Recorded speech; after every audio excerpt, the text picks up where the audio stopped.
It's over, Naomi. You need to leave now. Tae-won, please. There's nothing more to say. Go!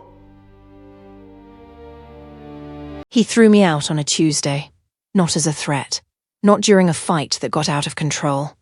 Park Tae-won called security, ordered my life reduced to one suitcase, and had two men in black suits walk me through the front entrance of the estate I had lived in for 3 years. Then the gate locked behind me. Inside, warm light spilled across marble floors and floor-to-ceiling windows. Tae-won stood behind the glass in a tailored black blazer. She waited until the lock clicked. Then the corner of her mouth moved. Her name was Choi Tae-won. She had been his secretary for 11 months. I was his wife. The rain grew heavier. I looked down at the suitcase, took one breath, and picked it up. My name is Naomi Wells. I was 31 years old, legally married, professionally respected, and standing outside my own home with nowhere to sleep. The humiliation did not make me cry. It made me still. 6 hours later, I stood outside the penthouse of Kang Se-joon, the only man Park Tae-won had never defeated, the billionaire rival whose name could silence a room before he entered it. I did not go there with a revenge plan. I went because I remembered a gala 3 years earlier. Se-joon had stepped beside me while Tae-won was speaking with investors. He had pressed a black card into my hand without slowing down. "If you ever need a door," he had said, "this one opens." I never called. That night, I did not call either. I simply appeared with rain in my hair and one suitcase at my feet. Kang Se-joon opened the door himself. He looked at me once, looked at the suitcase, and stepped aside. "I was beginning to think you would never use the card," he said. That was the first moment I understood he had been expecting me for much longer than one evening. But to understand why the most feared rival in Taiwan's world opened his private home to me, you need to understand what I thought I was before that gate closed and what everyone else already knew. 4 years earlier, I met Park Tae-won in a hotel lobby in Atlanta at 7 in the morning. He was reading a term sheet for a deal I had been hired to assess from the opposite side. I recognized the document from 10 feet away. I sat across from him without being invited and said, "The clause on page 9 will destroy this partnership in 18 months. He looked at me for a long moment. Then he said, "Coffee?" That was how it began. Not romance. Problems. Tae-won had one. I solved it. Then he had another. I solved that too. Somewhere between negotiations, late-night briefings, and quiet dinners in guarded restaurants, I entered his world. It was not the world I had grown up in. I came from Macon, Georgia. My mother taught high school English. My father died when I was 6. I remembered his cedar cologne, his deep laugh, and the way he could enter a room and understand its tensions before anyone spoke. My mother described his work as international consulting. Any question beyond that ended the conversation. Tae-won's world moved through private elevators, unmarked buildings, and rooms where agreements mattered more than contracts. In public, he was chairman of Park Meridian, a multinational logistics and property company. In private, he controlled a disciplined Korean-American organization with influence from Atlanta to Seoul. I knew enough to understand the danger. What I did not understand was why I felt strangely familiar inside it. At first, I blamed chemistry, then competence. I was good at reading negotiations, spotting weak loyalties, and finding the sentence nobody wanted to say aloud. Men twice my age sometimes studied me as if they recognized something they could not place. Tae-won called it instinct. I called it work. 2 years after we met, he married me in a private ceremony with 20 guests. He placed his mother's ring on my finger and said, "You are the only person in my world I trust completely." I believed him because Tae-won did not waste unguarded sentences. For the first year of our marriage, I worked beside him without a formal title. I reviewed legitimate acquisitions, rebuilt a failed compliance system, and prevented 2 partnerships from collapsing. I never touched his criminal operations. That boundary was mine. If the darkness crosses my desk, I told him once, I leave before sunset. He had kissed my forehead and said, "Then it will never cross your desk." For a while, it did not. 3 months before Tae-won arrived, Kang Se-joon protected me at a charity gala. A senior investor named Han Min-gyu had cornered me near the terrace. He was drunk enough to become honest and powerful enough to believe honesty had no consequences. "You speak like you own Park Meridian," he said. But everyone knows wives borrow authority. Before I could answer, Se-joon appeared beside us. He wore a dark suit, no tie, and the calm expression of a man who never needed to raise his voice. "Mrs. Park's authority is the only reason your last shipment cleared inspection," he said. "You are speaking to the person who saved you $12 million. Try gratitude before disrespect." Han's face changed. Se-joon did not wait for an apology. He turned to me. "You should never have to explain your value to someone who profits from it," he said. That was the first time he gave me the look I would spend 3 years misreading. The second came months later, when a drunk driver forced my car toward a concrete divider after a council dinner. Se-joon's security vehicle had been 2 cars behind us. His driver blocked the impact, and Se-joon personally waited until my replacement vehicle arrived. "You are watching me," I said. "I am watching the road," he replied. But before he left, he said, "If the people around you ever stop being safe, remember that safety is not something you should have to beg for." Then Tae-won arrived. Her resume was too perfect. 4 languages, executive operations, security clearance history, family connections in Seoul, and the kind of precision Tae-won admired. She became indispensable quickly. At first, I respected her. Then, small things changed. Calls Tae-won no longer mentioned. Meetings moved off my calendar. Dinners that lasted 4 hours longer than planned. The air changing when I entered a room they had shared alone. I am not a woman who invents disasters. I notice. I file. I wait until the pattern becomes undeniable. 6 weeks after the first warning, I walked into Tae-won's home office at 11 at night. Tae-in stood beside his desk. He was looking at her with an expression I knew because he had once looked at me that way. Nobody moved. "I'll come back," I said. I sat in the dark on the edge of our bed and understood that betrayal often arrives long after the evidence. The evidence comes first. The betrayal begins when you finally stop arguing with it. I confronted him the next morning. He denied nothing and explained less. "It is complicated," he said. "No. It is expensive. It is humiliating. It is selfish. But it is not complicated." He said I was emotional. I became quieter. That frightened him more than shouting would have. 6 weeks later, on a Tuesday morning, he came downstairs in a new suit and sat across from me at the kitchen table. "I need you to leave," he said. "Leave for where?" "Wherever you choose. The lawyers will handle the paperwork. You will be taken care of." Taken care of. Naomi, say her name. If Tae-won is the reason you are asking your wife to leave her home, say her name. He looked at his phone. That was the answer. I asked for 1 week to arrange somewhere to stay.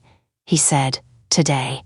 Security packed my suitcase. Tae-in watched from the window, the gate locked. If you have ever watched someone enjoy the home you helped build while you were being removed from it, comment your city below. Because I need you with me for what happened after I picked up that suitcase. I walked 2 blocks to a coffee shop and called Marcus Webb, my college roommate and the most reliable person I knew. He answered on the first ring. "Naomi, tell me." Tae-won threw me out. "Where are you?" "A coffee shop." "I am safe." "Marcus, I need you to research my father." Silence. Why now? Because people in Tae-won's world have looked at me for years as if they know something I don't. Kang Se-joon has done it since the first gala. Tonight, I am going to his building. Marcus lowered his voice. "That is not a casual door." "I know." "Do you know what Se-joon controls?"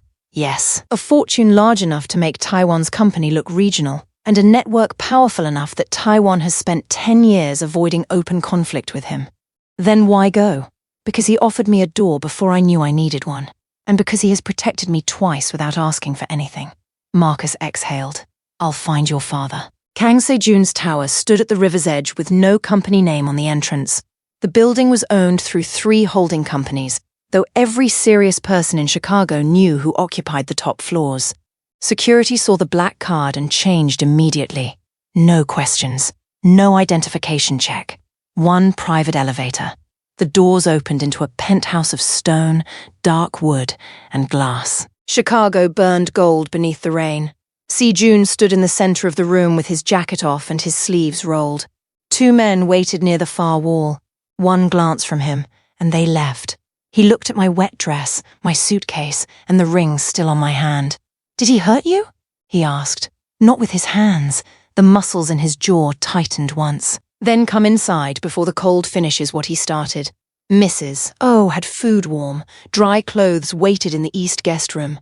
A phone charger beside the bed matched my model exactly. I held it up when I returned to the kitchen. You planned for my phone?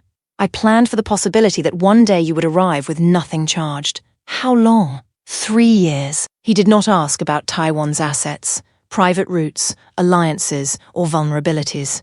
For 40 minutes, he asked only whether I had eaten, whether my mother was safe, and whether I wanted the security team to retrieve the rest of my belongings. Then he asked about my father. What do you remember? Not enough. He died when I was 6. My mother said consulting. He traveled. He could read rooms. His name was Naomi Wells. Se-joon set down his glass. In the rooms where I was raised, nobody called him Jerome. I stopped breathing for a second. They called him Wells, Se-joon said, and that name stopped wars. He did not tell me everything that night. That was important. Instead, he opened a locked cabinet and placed one photograph on the counter. My father stood in the center of 12 men outside a restaurant in Seoul. He was younger than I remembered, broad-shouldered and smiling. Se-joon's uncle stood beside him. On the back, written in fading ink, were 7 words. Wells kept every man at this table alive. My hands began to shake. This could be anyone, I said, though it was clearly him. It could, Se-joon answered. So do not believe me yet. That was the moment I trusted him. A liar would have demanded belief. Se-joon gave me evidence and time. Marcus is researching him, I said. Good. Let Marcus confirm what he can. Tomorrow, I will take you to someone who knew your father. After that, you decide how much more you want. And Daein? His eyes changed.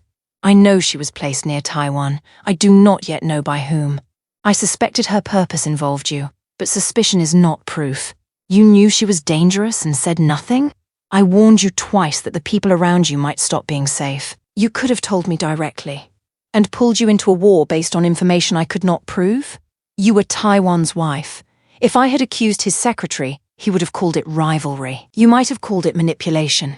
I hated that he was right. He continued quietly. I chose not to make your decisions for you. That does not mean I enjoyed watching you remain near danger. The next morning, Marcus called. I found 3 archived trade documents, a federal mediation reference, and a university paper from 2001, he said. Naomi, your father was not a consultant. Not in the normal sense. He mediated disputes between Korean-American business families. One source calls him the most trusted independent negotiator in the network. My eyes closed. There is more, Marcus said. His death was listed publicly as an accident, but the records were sealed. Someone with influence closed every door. At noon, Se-joon took me to a private restaurant in Koreatown. Park Hyun-jae was 73, silver-haired, and so still that the room seemed to arrange itself around him. He held my hand with both of his. Your father saved my son, he said, and stopped my brother from beginning a conflict that would have buried 2 families. He placed an old cassette recorder on the table. Wells left this with me 6 months before he died. He said if his daughter ever returned to these rooms by her own choice, I should give it to her. My father's voice filled the private room.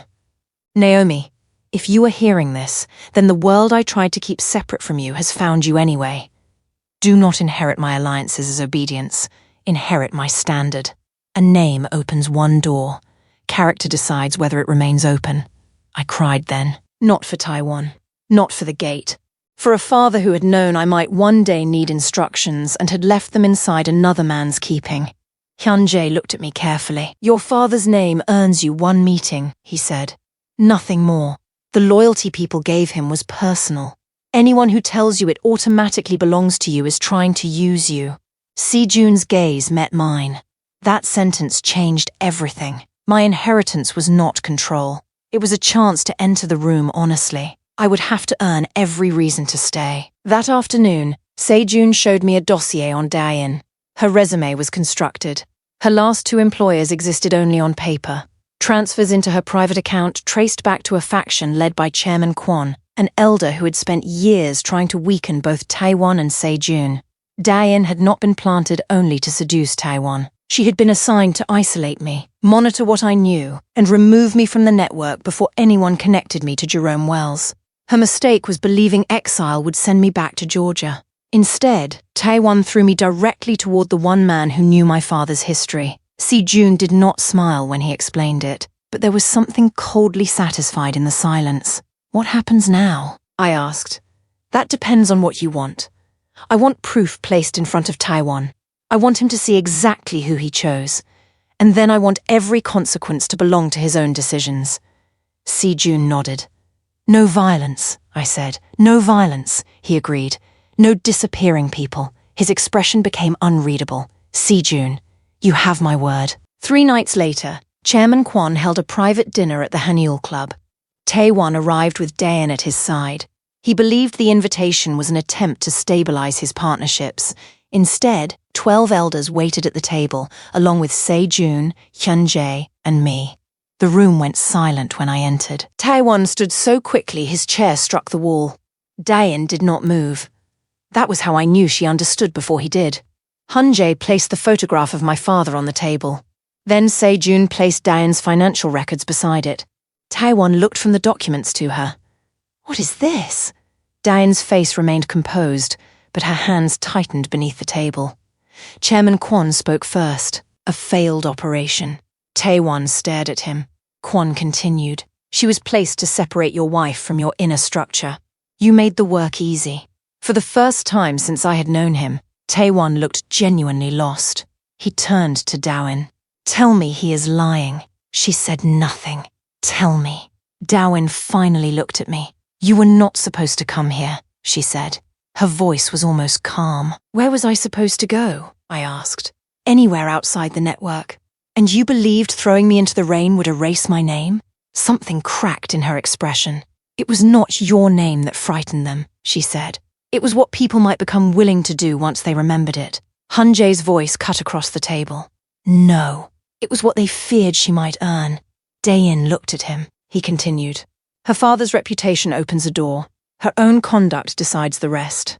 You tried to prevent the test because you suspected she would pass it. That was the visible defeat Daein had avoided for months. Not punishment. Exposure. She had spent 11 months treating me like an obstacle she understood. In that room, she finally understood she had built the path beneath my feet." Tae-won's face had gone pale.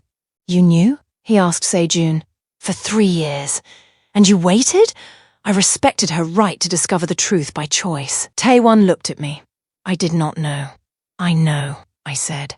"That is not the defense you think it is." Security escorted Daein from the room, not into disappearance, but into a formal investigation conducted by the legitimate companies she had defrauded. Her records would reach attorneys, boards, and authorities.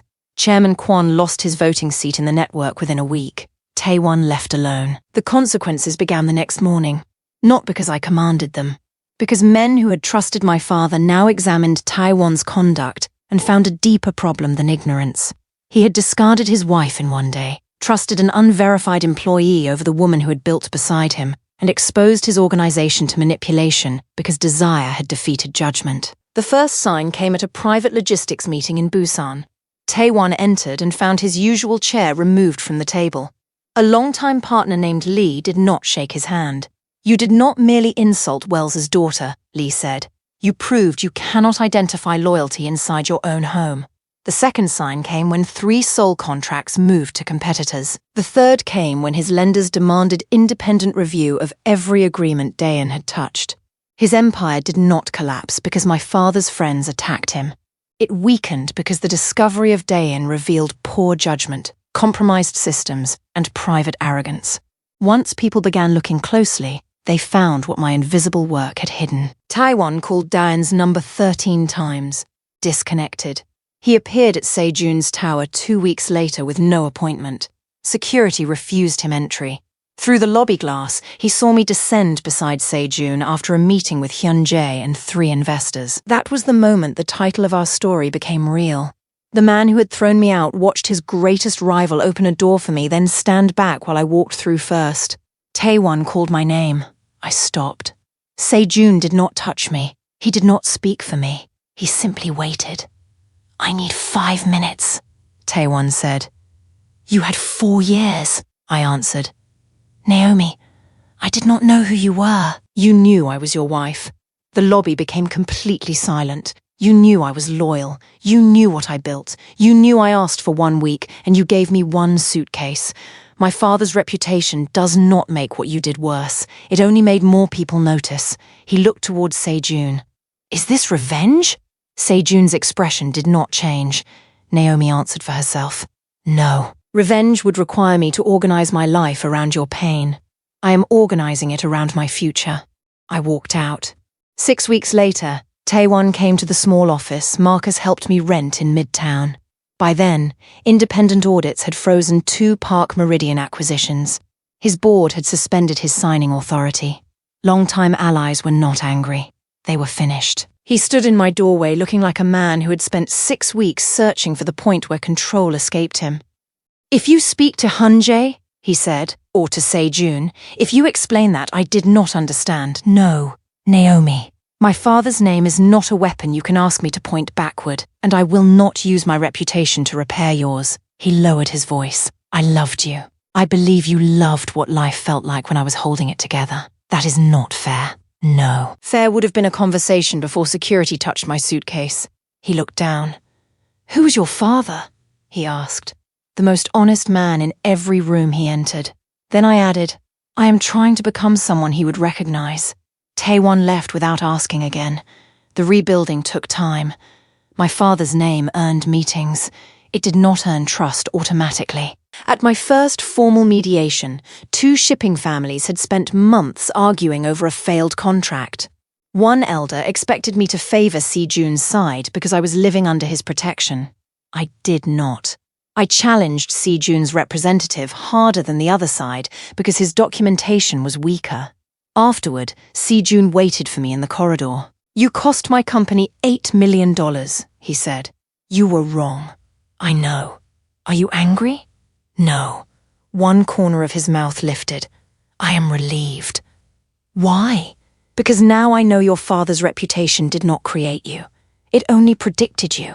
That was the first time I saw him not as shelter, not as a keeper of history, and not as Tae-won's rival. I saw him as a man willing to lose money rather than ask me to become dishonest for him. Our relationship changed slowly.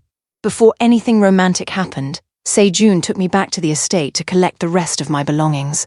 He did not send guards in my place. He came because, as he put it, a woman should not have to return alone to the place where she was humiliated. Tae-won was not there.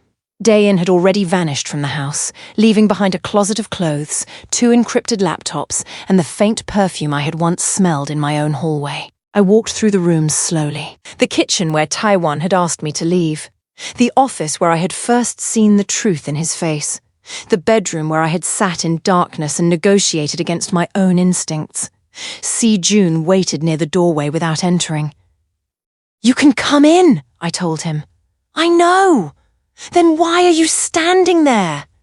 Because this room contains a life that existed before me. I do not enter it until you decide what leaves with you. I looked at the man everyone described as ruthless and understood that restraint was one of the purest forms of power. I packed my father's photograph, my mother's letters, my books, and the blue ceramic bowl Tae-won once bought because I had admired it in a market. I left the wedding china, the designer furniture, and every gift that felt more like evidence of ownership than love. At the front gate, the same guard who had looked away in the rain stood at attention. Mrs. Park, he said. Naomi Wells, I corrected. His eyes lowered. Miss Wells, I am sorry. I believed him. He had followed an order because his livelihood depended on obedience. That did not erase the humiliation, but it placed responsibility where it belonged.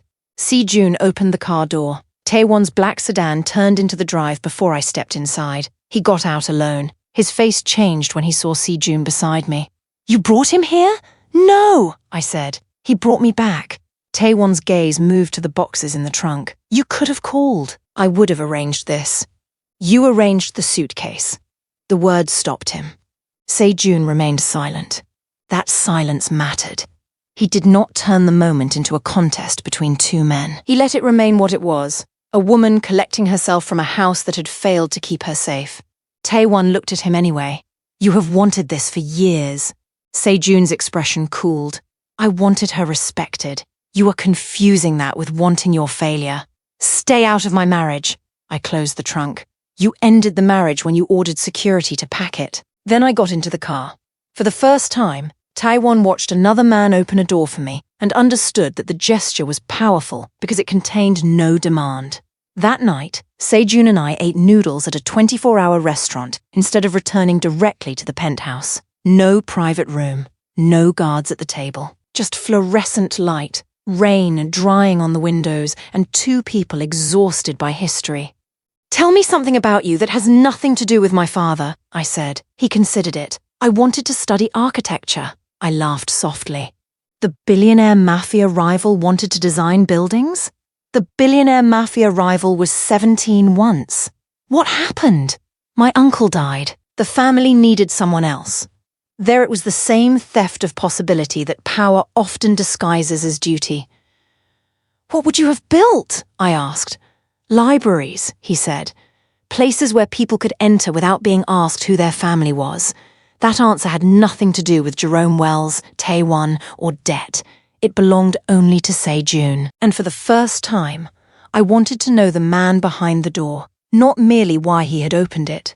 He never entered the guest room without knocking. He never asked for information about Tae-won. He gave me office space only after I signed a lease at market rate. When he introduced me to investors, he did not say Jerome Wells's daughter. He said Naomi Wells, independent strategist. Listen carefully. 3 months after the private dinner, he asked me to dinner properly. No debt, no family history, no guards at the table. I have spent 3 years separating what I feel from what I owe your father, he said. The debt is not romantic. The admiration is. I want you to be able to say no without losing safety, work, or access to any room. That was the cleanest invitation anyone had ever offered me. I said yes. 1 year after the gate closed, my life looked different. I owned a consulting firm with 8 clients. My name was on the glass door. Marcus managed the investment side and still answered every call on the first ring. Hyun-jae told me stories about my father over lunch and corrected me whenever nostalgia tried to make him perfect. He was stubborn, Hyun-jae said once, and terrible at resting. That sounds familiar. It should. Park Meridian survived, but Tae-won lost control of the board and sold the estate in the hills. The gate where I had stood in the rain belonged to another family. Dae-in faced fraud and conspiracy charges tied to fabricated employment records and financial manipulation. She did not disappear into myth. She faced consequences in daylight. Chairman Kwon's influence dissolved after his own allies realized he had endangered the entire network for personal control. And Se-joon remained exactly what he had always been. Dangerous to dishonest people, patient with me, and uninterested in making me smaller. On the anniversary of the night I arrived at his penthouse, he gave me the original black card in a frame. If you ever need a door, I read aloud. You never needed mine, he said. You needed 1 night of shelter long enough to remember you could build your own. I looked at him. That is almost humble. Do not tell anyone. I laughed in the way my father used to laugh at something hidden inside the obvious. Here is what I learned. Your worth does not become real when powerful people recognize your name. Recognition is not creation. My father's legacy did not transform me into someone important. It explained why certain rooms felt familiar and opened the first door. After that, I had to enter honestly, speak clearly, and earn every reason for the door to stay open. Tae-won did not lose me because he failed to research my family. He lost me because he believed a woman's value could be measured by what he already knew about her.